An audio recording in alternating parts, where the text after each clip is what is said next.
Huh. My couch transitioned too. What about you? You got anything for me?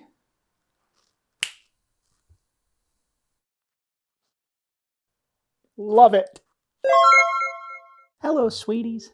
It's been a while.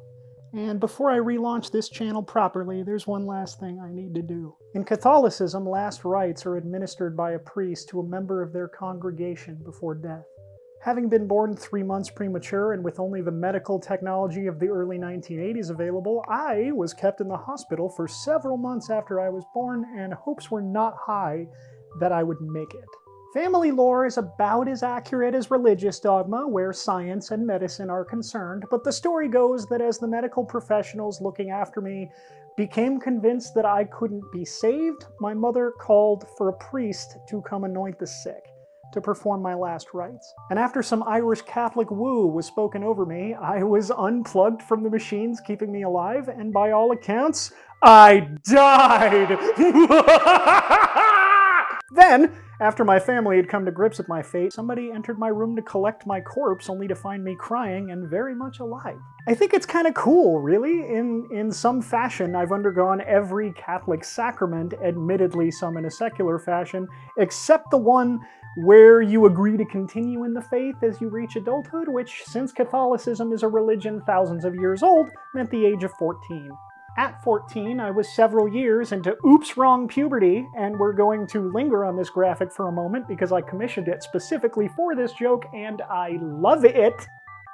Anyway, for that and a whole host of other reasons, different video, different day, I had no interest in carrying on in the Catholic faith. By some interpretations of that sacrament, though... Oh, yes, hello, Noodle. If you're gonna blow my take, then you should at least have the decency to say hello. Hi. Say hello to the people. No? Okay. You want to lay down there? Now you can all feel his love from just out of frame. By some interpretations of that sacrament, though, if I die right now, I'm almost guaranteed a spot in the same heaven that admittedly includes every pope who has ever covered up widespread sexual abuse. I'm going to heaven with every pope! I'm Jolene. I'm a trans woman, and until recently, I used to be Joe. Before we begin this story in earnest, you should know I have a few physical and mental disabilities. Only one is the precipitating factor in this story, and it's one that affected my location that sees no solar luminance. Last year, I needed surgery in my up-in there. Best of all, this surgery took place on February 14th, so at least somebody was inside me last Valentine's Day. After my surgery, they gave me a single sad medicinal graham cracker, a bottle of opiates I tried as hard as I could to refuse, and sent me home. I took exactly one of those pills and discarded the rest, and I slept, pain-free, for the first time in a long time, and I had a dream! Cut that out! Cut that out! Fine, Killjoy! We don't need any pomp for this very simple, dramatic reenactment. I cleaned my room. Seriously, the big dream I'm about to tell you about that I made this whole video for, daring you to click away, was that I cleaned my bedroom. Wait, don't go! This is going somewhere, I promise! I woke up in bed in a cold sweat. Do you ever just know a dream is important? Like, maybe you don't know why, or how to interpret it, or whether it means your subconscious just processed something, or is imploring you to process something, but some dreams just feel different. But the dream I had was nothing. I wasn't speaking to anybody, and no deities showed up to call me to service, making me their gorgeous and sultry yet approachable avatar here on Earth. I literally just vacuumed my floor, dusted my room, and washed my bedding in a dream.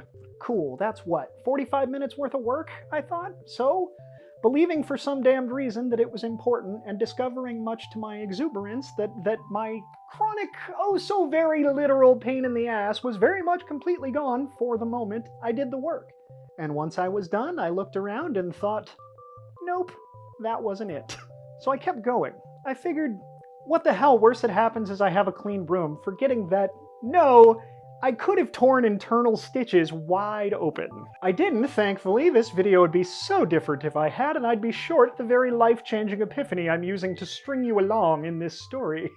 After I cleaned the whole damned room, which when you have a noodle living with you means cleaning a bananas amount of dog hair, Seriously, just look at that bag. I have to empty that vacuum so many times when I clean. I sat down in my spotless room, looked around, and thought, no, that wasn't it either. This feels good, but that wasn't it. And then all at once, as I looked to my closet, it hit me. I had not opened my closet in a very long time. From July of 2018 to February of 2020. Why hadn't I opened my closet in so long? A year and a half it had been. So, vaguely afraid of what I might see, I decided to open her up and take a look, fearing, of course, the remote chance that there might be an entrance to Narnia in there, because, frankly, I already escaped one Jesus, and he wasn't even a lion. And oh, of course, I thought. This was Joe's closet. And so my great dream-born quest began anew. I packed up everything in that closet, and my dresser that belonged to him. It took me quite a long time. And all the while I started feeling feelings. I couldn't really figure out what they were. I knew this needed to happen. I knew I had to do this. That much was sure. I knew that I had to throw out these clothes, and furthermore, I knew with no doubts or uncertainties that my subconscious produced a dream for me so that I would do so. Now, I'm a deeply sentimental person. In that same closet sits some accoutrement from my wedding to my ex-wife because it reminds me of the happy times we had, and I'm still capable of smiling about that. And once that stuff's gone, it's gone forever. Elsewhere in my house, in a Tupperware container, sits 100 other trinkets that remind me of Joe's many lives, and they're tucked away deep, and I never want to look at them, but when they're gone forever. So I kept them. Like I said, deeply sentimental. And not understanding why, and contrary to my sentimentality policy, knowing it absolutely had to happen, I packed up all of Joe's clothes. Then I donated the lot of them. Things that surprise me to this day, in fact. But this was a chance for a new beginning. The only thing I love as much as I hate a bad ending is a new beginning, and this was a great opportunity to build a wardrobe not entirely comprised of blue jeans and plain black t-shirts. Hey, these are women's work pants, and this is a women's top. It counts.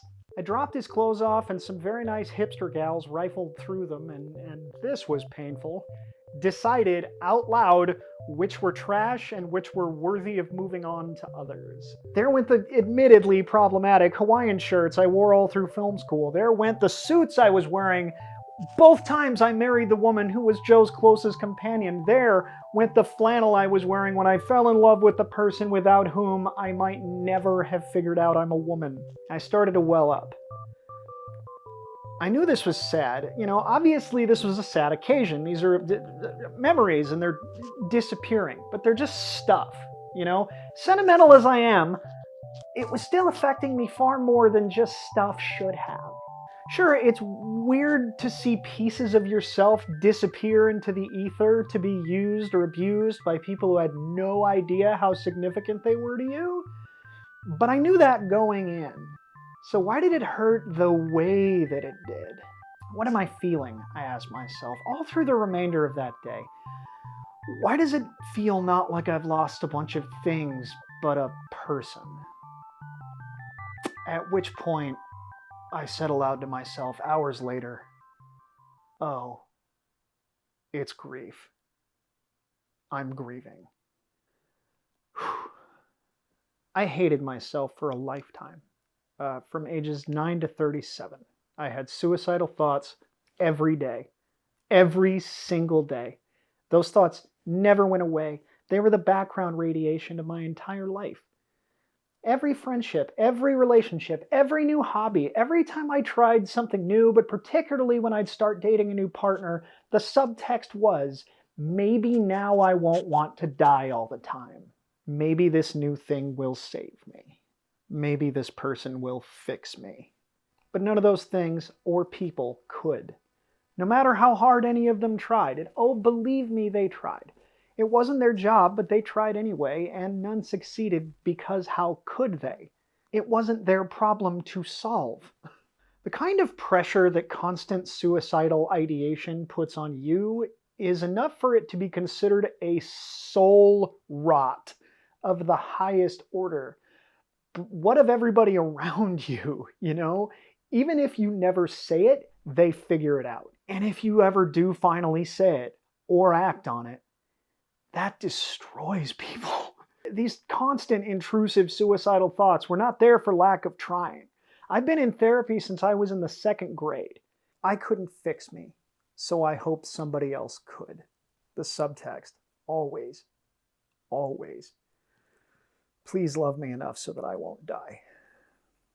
Anyway, from those ages, 9 to 37, I couldn't sleep. And when I couldn't sleep for all those years, to comfort myself, I would imagine somebody holding me. And that person was, always, with one notable exception, a woman. First school crushes, then partners. In the best of times when I was in love, this made for quite a warm blanket. But there were unhealthy expressions of this coping mechanism too, like when I'd picture former partners. But finally, there came a day when I was alone, and I went down the checklist, and even the former partners were too painful to think about, and I realized that even in my own imagination, there was nobody to hold me. So, in a moment of desperation, as I tossed and turned, I reached not to the past, and not to a partner, and not to a crush, but to my future, to the woman I'd become. And I asked her to come take care of me, to hold me. And for the first time in my life, the woman I asked to love me so that I would be okay was me. I often delineate between Joe and myself as different people, primarily because it's a useful narrative tool when telling stories like this. But he wasn't so much a person as a collection of responses to things that happened to him struggling to become a person. This doesn't mean, by the way, that I'm any less responsible for things he did. It's like drunk texting. It sure doesn't feel like you did it, but you super did it. Back to February 15th of 2020. With Joe's clothes gone, it came to me. Somewhere along the line between July of 2018 and February of 2020, we had switched places. And I was no longer the person being held by Jolene, by my future self.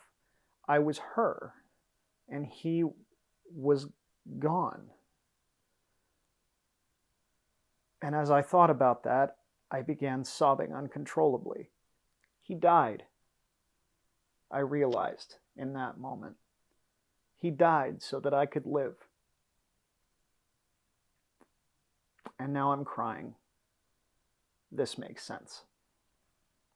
Joe burned himself from the inside out so that I could walk out of the ashes. And after a lifetime of struggle and pain and hurting people and hurting himself and screwing everything up and promising it would never happen again, but always repeating the same patterns and never ever feeling like anybody would ever take his pain away, his last act on earth was self-sacrifice for me.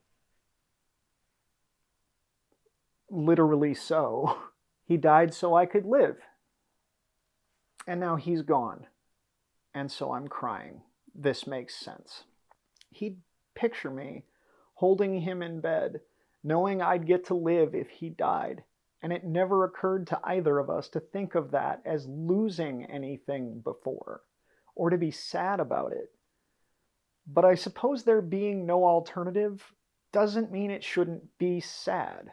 And it never occurred to me that I'd miss him, or his clothes, or his relationships, or the way his unfathomable sadness made him see the world. And it feels profoundly unfair that he had to die so that I could live, that we couldn't be two people, that I could take all of these parts of me that had been killing him slowly his entire life, rendering him less and less able to perform even the most basic of tasks as the years dragged on.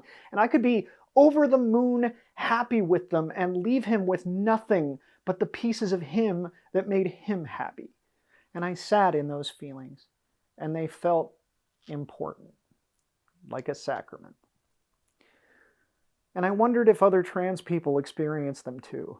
And I hoped they all did, because in doing so, I finally managed to love that fictitious dead man, that collection of responses to pain.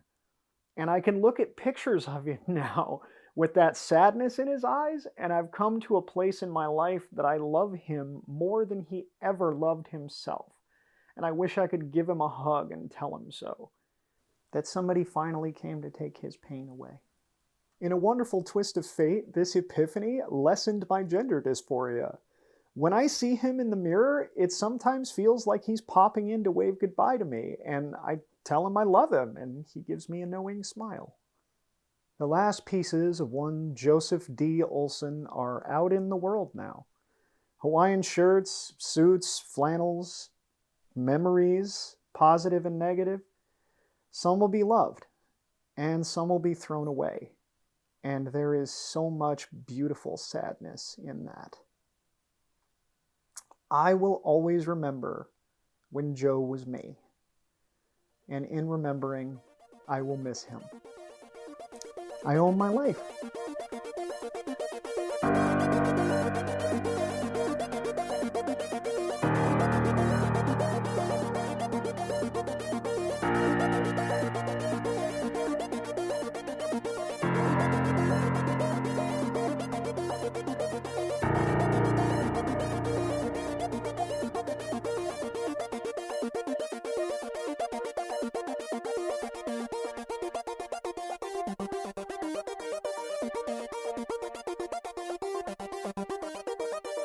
You've been working as a waitress all day. You see, you gotta do lots of V's. That's the essence. That's the essence of them. Oh, zombies. Yearbook. Least likely to succeed? Fuck you. Oh no, fuck you. Oh, fuck you, sir.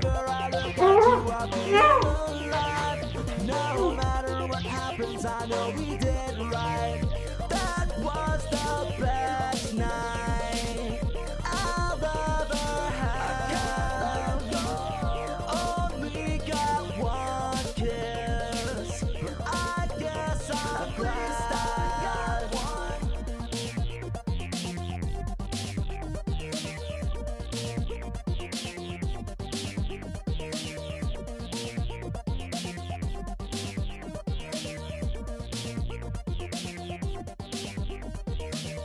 Patty, lay back. Patty, lay back. Take in the slack. Take in the slack. Take a turn around the capstan, heave a port. About ship station, boys, be handy. Be handy. We're bound for Valparaiso around the horn.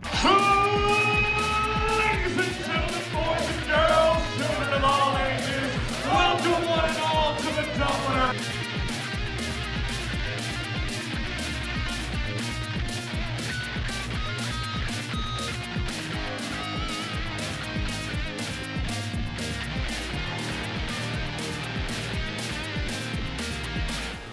You ever think we should tell the guys there's two of us? No!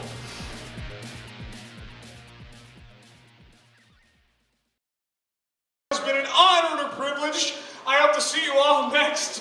When the fuck ever.